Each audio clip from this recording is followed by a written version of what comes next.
bayobozi b'inzego nkuru z'igihugu cyacu, bayobozi b'inzego z'umutekano, abakuru ba polisi baturutse mu bihugu by'inshuti, ba ofisiye bashya barangije amahugurwa, ababyeyi n'inshuti zanyu, Banyarwanda mwese mbanje kubasuhuza, nizeye ko mwiriwe neza mumeze neza.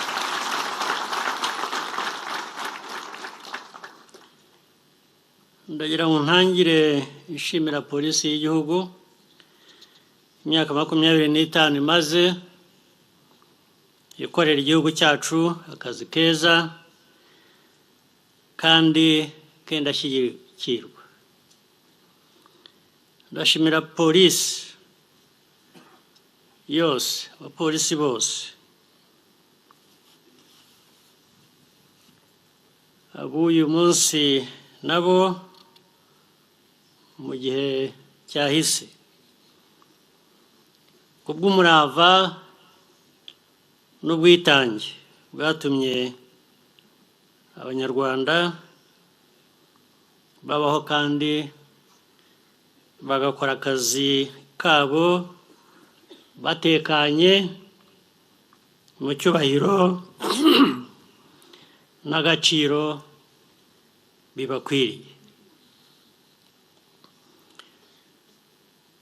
No hirya y'imbibi z'igihugu cyacu, izi ndangagaciro zikomeje kubaranga mu bikorwa mpuzamahanga byo kubungabunga amahoro. Ibyo polisi yagezeho byavuye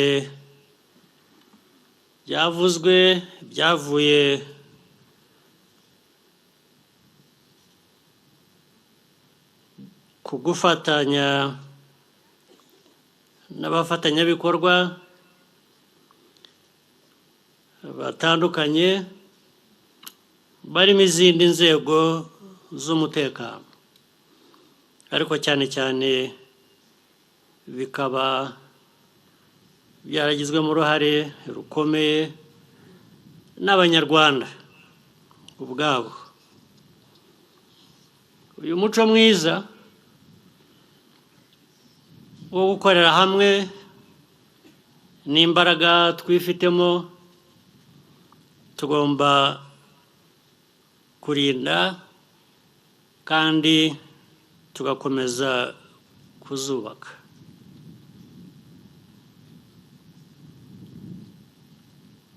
Ni muri urwo rwego ngira ngo nifurize ikaze abayobozi ba polisi z'ibindi bihugu n'abandi bashyitsi batandukanye bari hano. Ndabashimira cyane, nagira ngo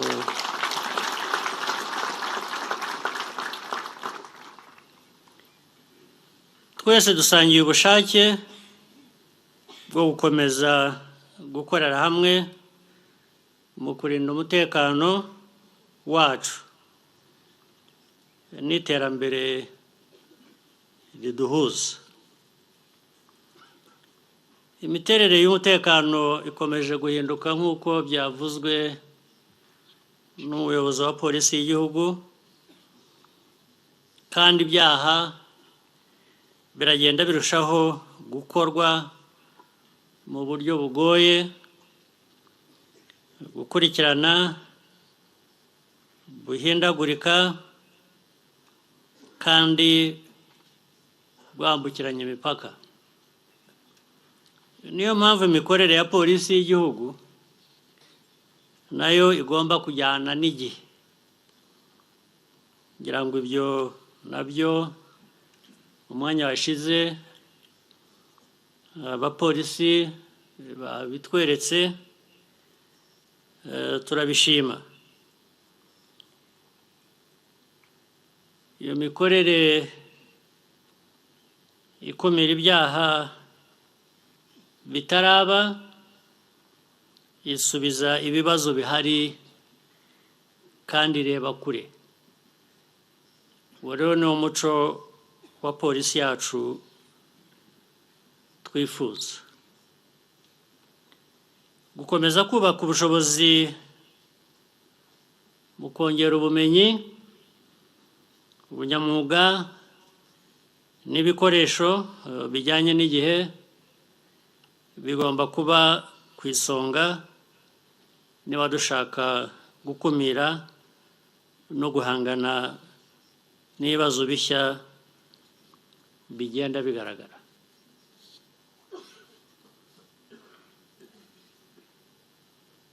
Kuri ba ofisiye ba polisi bashya barangije amahugurwa, tubashimiye kuba mugeze kuri iyi ntambwe.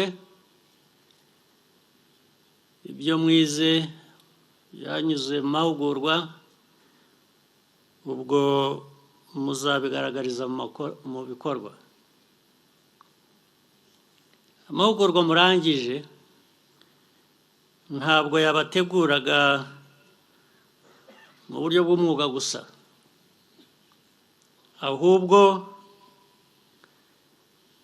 yabubatsemo indangagaciro zifasha gusobanukirwa neza icyo gukorera igihugu n'abaturage bivuze.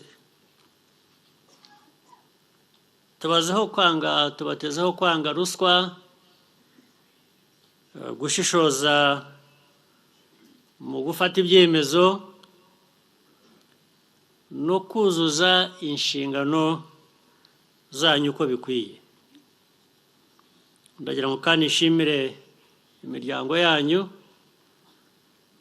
imwe iri hano ku cyizere n'ubundi bufasha mwahaye abana banyu. Ndashimira iyo miryango.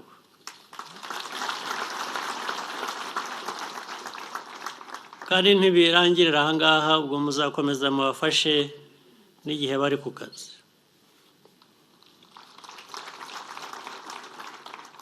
Kuba mwarabishyigikiye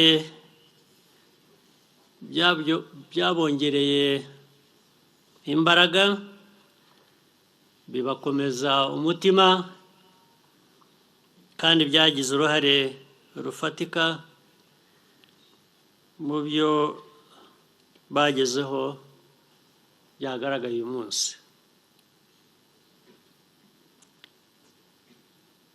Ku muryango mugari wa polisi y'u Rwanda, iyi sabukuru ni umwanya wo kwisuzuma, mukongera gushimangira indangagaciro n'imikorere biranga uru rwego.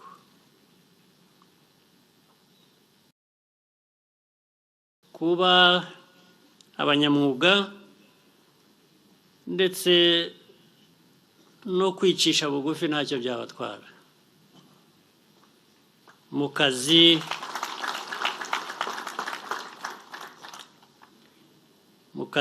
mukorera igihugu cyacu, cyanyu n'abaturage bacyo. Ibyo maze kuvuga ni ngombwa. Ibi ni byo bizatuma icyizere abanyarwanda babafitiye no gukomeza ndetse kubafasha bikomeza gushinga imizi.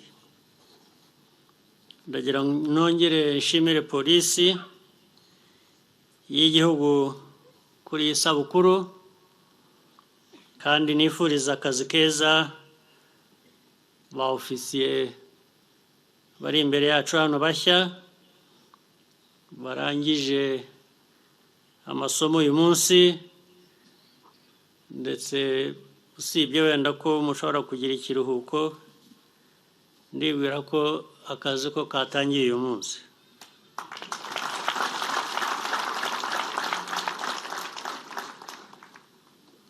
Mwese mbifurije gukomeza kuzuza neza inshingano mufite ubu n'ejo hazaza. Ndagira ngo rero ndangize ijambo ryanjye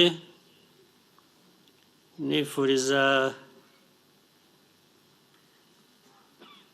abayisilamu bose mu Rwanda no hirya no hino ku isi bizihiza umunsi mukuru wa Eid Mubarak.